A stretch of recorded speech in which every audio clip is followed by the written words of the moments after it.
ഒരു യുഗം ഞാൻ തപസിരുന്നു ഒന്നു കാണുവാൻ, കഴിഞ്ഞ കാലം കൊഴിഞ്ഞ സുമം പൂത്തുവിടർന്നു. ഒരു യുഗം ഞാൻ തപസിരുന്നു ഒന്നു കാണുവാൻ, കഴിഞ്ഞ കാലം കൊഴിഞ്ഞ സുമം പൂത്തുവിടർന്നു.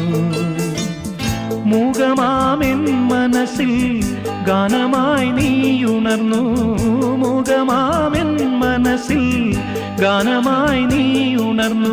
ഹൃദയമൃദുല തന്ത്രിയേന്തി ദേവാമൃതം വൈശാഖ സന്ധ്യേ നിൻ ചുണ്ടിലെന്തേ അരുണ സഖിതൻ അധര കാന്തിയോ.